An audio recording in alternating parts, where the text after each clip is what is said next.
So, do I look awkward because I feel really awkward? No, you're fine. Okay. It's just like we're having a chat at the bar.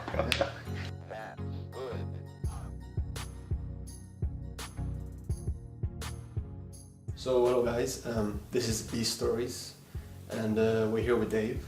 He's going to be telling us about his experience as an entrepreneur and where he was and how he came to come here in the university as a lecturer. So Dave, tell us a bit about yourself. Well, currently I'm Director of Enterprise and Innovation at the School of Management, and I teach on the entrepreneurship modules, but I've only really been in academia and working for the university for a short amount of time, around about 6 years now. Okay. So my background has always been in business, typically sales and marketing roles within organisations. But I'm also an entrepreneur as well. I've set up a number of different businesses myself. You were talking about one, if I remember. It was electrician. Yeah. So, give you a bit of context behind that.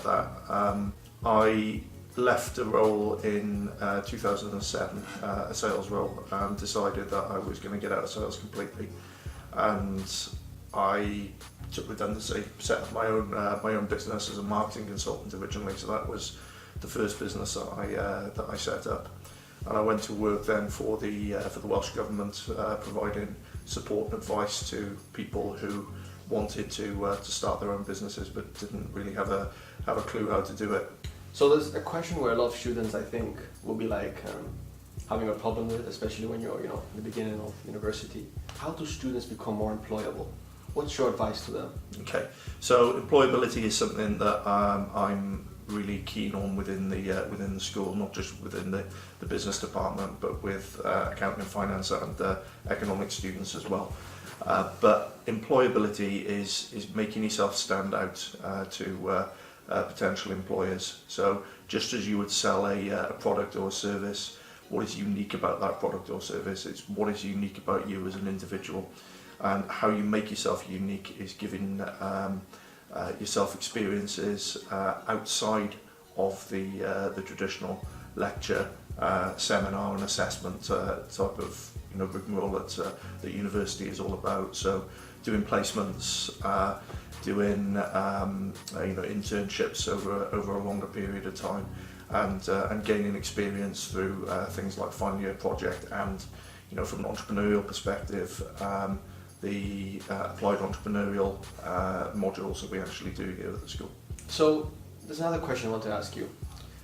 So imagine a student has a first, but it doesn't really have any experience behind his back. Mm-hmm. And this other student got like a 2-1. Yeah. However, he has experience behind him. Yeah. And you have to choose between two of them to hire. Who would you choose? It's a difficult question to answer because individuals are involved. However, broadly speaking, a student that had a first compared to one that had a 2-1 with experience, around about 20 years ago, when I graduated from my undergraduate degree, if you had a first, you were virtually guaranteed of walking into a job. It was as simple as that. But nowadays, industry are actually telling the university sector that they don't want a student that just has a theoretical background. They want a student that has had some experience of working in the real world, has done some placements, understands how things work in industry, so that they can hit the ground running.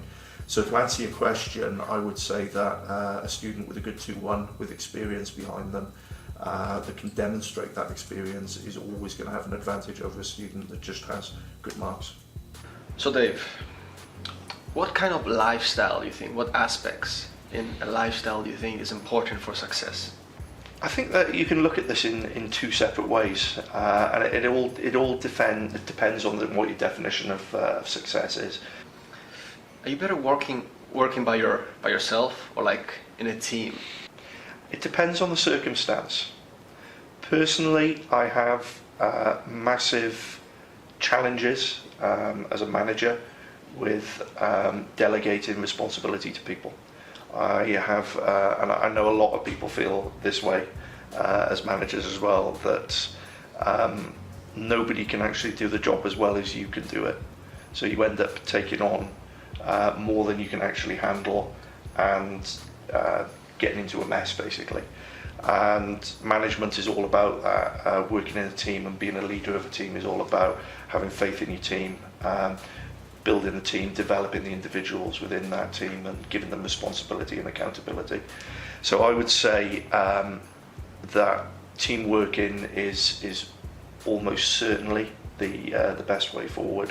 How you actually develop that team, and if you are leading that team, how you develop your own leadership style is equally as important.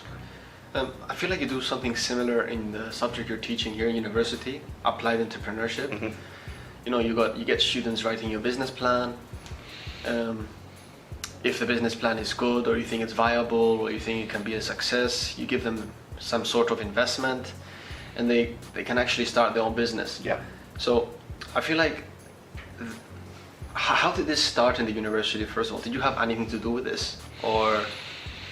Yeah, I'm involved with a number of different groups within the UK in terms of enterprise education. So Enterprise Educators UK, I'm also involved with the International Enterprise Educators Programme, mm-hmm. and the conference that's attached to that.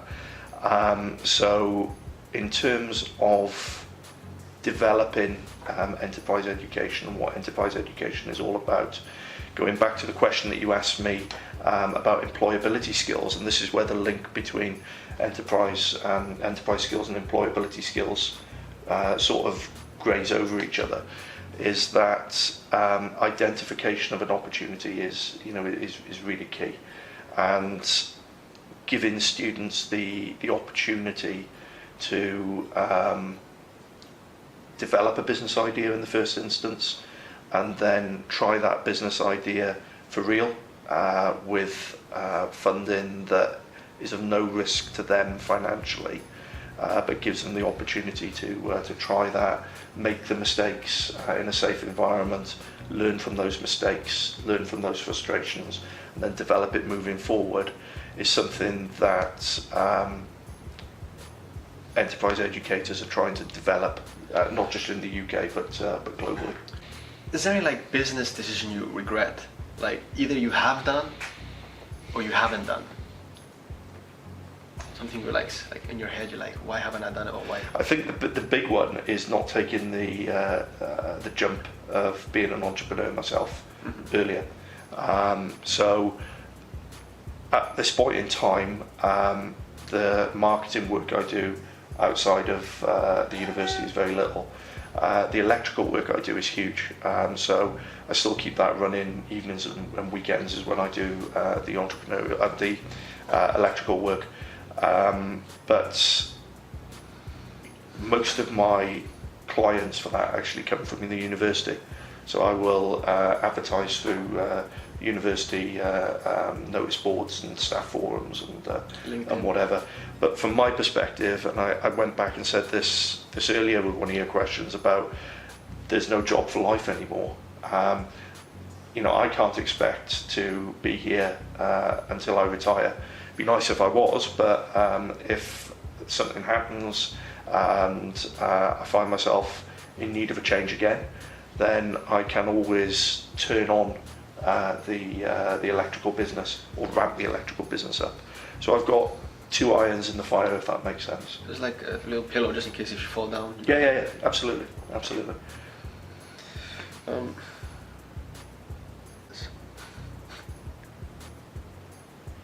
So,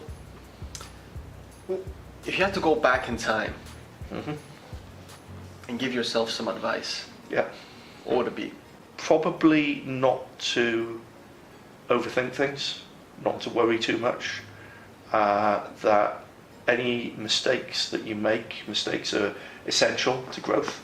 So any mistakes and failures, nothing is irretrievable, that you can always move things forward, you can always recover from a mistake and build on that and be successful. So the advice that I would give to a younger self is to take the leap, probably straight out of university, and develop a business idea and get it off the ground. Right. This is Biz Stories for you guys. Dave and Neil, thank you.